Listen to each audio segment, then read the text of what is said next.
Hi friends, welcome to my YouTube channel ESM Thambis. இன்றைக்கி நம்ம எதை பற்றின வீடியோ பார்க்க இருக்கோம்னா அவங்க எல்லாருக்குமே தெரியும் ஆப்ரேஷன் சிந்தூர் இப்போ இந்தியா வந்து சீஸ் ஃபயர் பண்ணி அதை ஒரு முடிவுக்கு தான் கொண்டு வந்துட்டாங்க. இனிமேல் அட்டாக் நடக்குமா நடக்காதா, பாகிஸ்தான் என்ன ரிஃப்ளெக்ட் பண்ணுவாங்க அப்படிங்கிறது தெரியாது.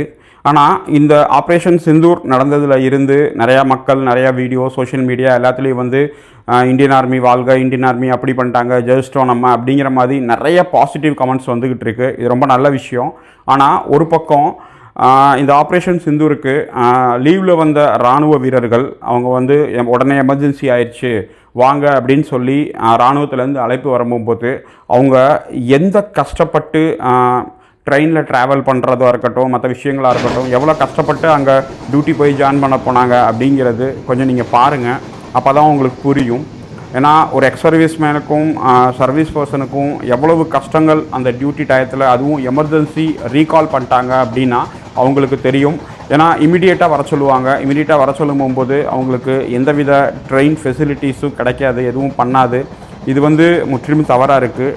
இந்த மாதிரி நாட்டுக்காக உயிரே கொடுக்க போகிற இராணுவ வீரர்களுக்கு குறைஞ்சபட்சம் அவங்க டியூட்டிக்கு போகிற அந்த ஒரு நாள் 2 நாள் ட்ரெயினில் வந்து அங்கே இருக்கிற ரயில்வே உயரதிகாரியாக இருக்கட்டும், இல்லை இராணுவத்துலேருந்து ஏதாவது ஒரு மத்திய அரசாங்கத்திலேருந்து வந்து அவங்களுக்கு ஏதோ ஒரு சீட்டு உட்காந்து போகிறதும், அதாவது பெர்த்து தான் கொடுக்கணும் இல்லை, குறைஞ்சபட்சம் அன்ரிசர்வ்ட் சீட்லேயாவது அவங்களுக்கு உட்காந்துட்டு போகிற மாதிரி ஒரு ஃபெசிலிட்டிஸ் ஏற்பாடு பண்ணி தரணும்.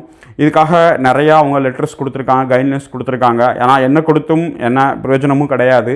ஏன்னா ரயில்வே வந்து இந்த மாதிரி இராணுவ வீரர்கள் பார்க்குறாங்க, டிடி பார்க்குறாங்க அப்படின்னா அவங்க கூப்பிட்டு நீங்கள் டியூட்டி போகிறீங்களாப்பா, இந்த சீட்டு எடுத்துக்கோங்கன்னு அவங்களாம் கொடுக்கணும். இதை யாரும் செய்ய மாட்டேன்றாங்க. நமக்கு என்ன இருக்குது, நமக்கு என்ன வந்தது அப்படின்னு சொல்லி போகிறாங்க. அடுத்து இதை பார்க்குற பொதுமக்கள் அவங்க கூப்பிட்டு அவங்களோட சீட்டை ஷேர் பண்ணுற மாதிரி ஏதாவது அவங்களா செய்யணும். ஆனால் இது யாருமே கிடையாது.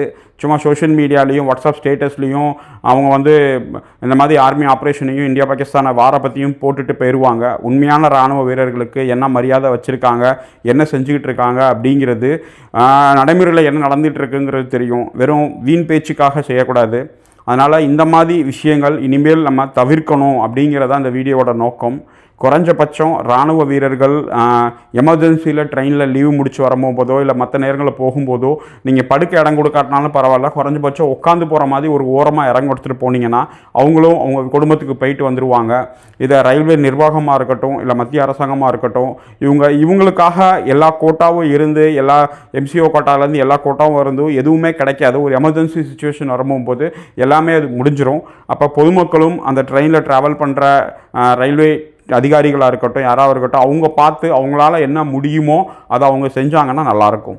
தேங்க்யூ வெரி மச் வாட்சிங் திஸ் வீடியோ.